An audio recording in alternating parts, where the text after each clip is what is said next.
السلام علیکم ورحمۃ اللہ وبرکاتہ۔ معزز و مکرم دینی اور ایمانی بھائیوں، امید کرتا ہوں آپ تمام احباب خیر اور عافیت کے ساتھ ہوں گے۔ آج کی میری ویڈیو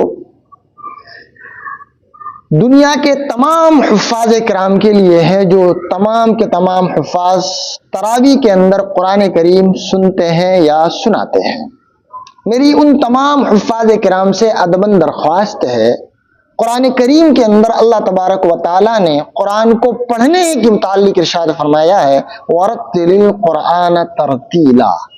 پیارے حافظوں، پیارے وہ لوگ جو تراویح کہیں پڑھ رہے ہیں یا پڑھا رہے ہیں، ان سب سے میری ادباً درخواست ہے کہ اللہ کے واسطے تراویح کو آہستہ پڑھاؤ، تیزی سے نہ پڑھاؤ، خلاف سنت نہ پڑھاؤ۔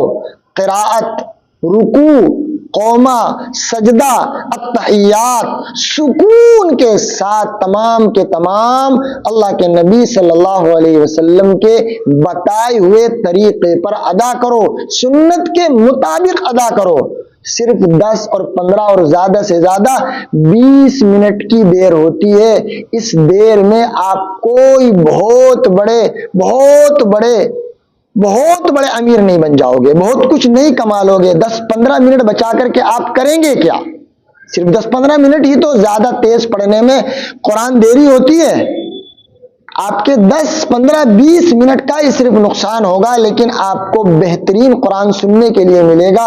اور جلدی جو حافظ قرآن پڑھتے ہیں وہ حروف کو کاٹتے بھی ہیں، بعض جگہ تو ایسی غلطیاں ہو جاتی ہیں کہ معنی بدل جاتے ہیں، اور حافظ صاحب چونکہ حافظ ہوتے ہیں، عالم تو ہوتے نہیں ہیں، قرآن کا مطلب بدل جاتا ہے اور نماز فاسد ہو جاتی ہے۔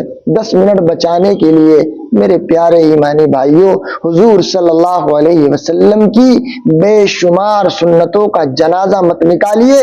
قرآن کی آپ کو بددعا بھی لگ سکتی ہے، اور بعض احباب تو اتنی جلدی رکوع سجدہ کراتے ہیں کہ بس کسی طرح 20 رکعت پوری ہو جائے کہ اللہ کے نبی صلی اللہ علیہ وسلم کی تمام سنتوں کا ہم جنازہ نکالتے ہیں۔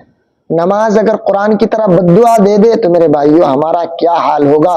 دنیا اور آخرت ہماری دونوں برباد ہو سکتی ہیں۔ لوگوں کو خوش کرنے کے لیے مسجد کے متولیوں کو، صدر کو اور دوسرے محلے کے امیروں کو خوش کرنے کے لیے خدارا آپ قرآن کے ساتھ کھلواڑ مت کرو۔ قرآن ورتل القرآن ترتیلا ہی کی طرز پر پڑھیے، چاہے آپ کے پیچھے نماز کوئی پڑھے یا نہ پڑھے۔ کل کو ہر حافظ اللہ تبارک و تعالیٰ کی بارگاہ میں اس کا جواب دے کہ اس نے قرآن کریم کو کس انداز سے پڑھا، اس انداز سے پڑھا جس انداز سے اللہ کا نبی حضرت جبرائیل علیہ نبینا علیہ الصلاۃ والتسلیم کے ساتھ پڑھا کرتا تھا۔ اللہ تبارک و تعالی ہم تمام حفاظ کو، تمام دنیا کے حفاظ کرام کو صحیح معنی میں قرآن پڑھنے کی، تراویح پڑھانے کی توفیق نصیب فرمائے۔ آمین ثم آمین، وآخر دعوانا ان الحمد للہ رب العالمین۔